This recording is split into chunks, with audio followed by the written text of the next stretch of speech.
ನನ್ ಸ್ಟೇಟಸ್ ಬಗ್ಗೆ ಪ್ರಶ್ನೆ ಮಾಡ್ತಕ್ಕಂತ ಬೇಡ.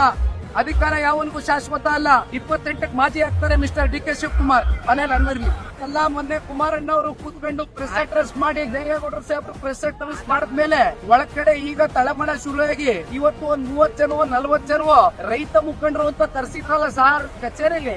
ರೈತ ಮುಖಂಡರು ಮುಖವಾದ ಕಾಂಗ್ರೆಸ್ ನ ಮುಖಂಡರನ್ನೇ ಕೂರಿಸ್ಕೊಂಡು ಯಾವ ದಳ್ಳಾಳಿಗಳು, ಕಮಿಷನ್ ಏಜೆಂಟ್ಗಳು, ರಿಯಲ್ ಎಸ್ಟೇಟ್ ಬ್ರೋಕರ್ ಗಳನ್ನ ಕರೆದು ಕಾಟಾಚಾರಕ್ಕೆ ಅವ್ರ ಅಭಿಪ್ರಾಯ ಸಂಗ್ರಹ ಮಾಡ್ತೀವಿ ಅಂತ ಸಭೆಗೆ ಏನ್ ಮಾಡಕ್ ಹೊರಟಿದ್ದಾರೆ ಶಿವಕುಮಾರ್ ಅವರು. 80% ಜನ ರೈತರು ಒಪ್ಕೊಬಿಟ್ಟವ್ರಂತೆ ಲ್ಯಾಂಡ್ ಅಕ್ವಿಸಿಷನ್ಗೆ.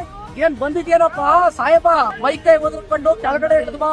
ಸಣ್ಣ ರೈತರ ಕತೆ ಇದಾಗೆ 10 ಗುಂಟೆ 15 ಗುಂಟೆ 20 ಗುಂಟೆ ಜಮೀನನ್ನ ಇಟ್ಕೊಂಡು ಹೈನುಗಾರಿಕೆ ಮಾಡ್ಕೊಂಡು ಗೌರವಿಸೋದ್ರು ಹಸುನೋ ಕುರಿನೋ ಮೇಕೆನೋ ಸಾಕೊಂಡು ಜನ ಅಲ್ಲಿ ಇರ್ತಕ್ಕಂಥ ಸಣ್ಣ ರೈತರು ಬದುಕ್ತಾವ್ರೆ.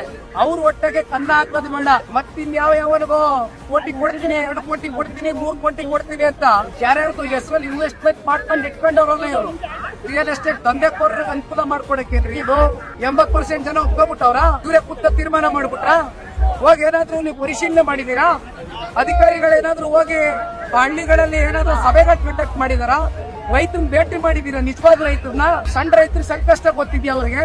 ಈ ದುರಾಂಕಾರದ ತರ್ಪದ ಮಕ್ಕಳು ಬಹಳ ದಿನ ನಡೆಯೋದಿಲ್ಲ. ಮಿಸ್ಟರ್ ಡಿ ಕೆ ಶಿವಕುಮಾರ್ ಸಾಹೇಬ ಅರ್ಥ ಮಾಡ್ಕೊಳ್ಬೇಕು. ನನ್ ಸ್ಟೇಟಸ್ ಬಗ್ಗೆ ಪ್ರಶ್ನೆ ಮಾಡ್ತಕ್ಕಂತ ಬೇಡ. ಅಧಿಕಾರ ಯಾವನಿಗೂ ಶಾಶ್ವತ ಅಲ್ಲ. 28ಕ್ಕೆ ಮಾಜಿ ಆಗ್ತಾರೆ ಮಿಸ್ಟರ್ ಡಿ ಕೆ ಶಿವಕುಮಾರ್ ಮನೇಲಿ ಅನ್ವರ್ಲಿ.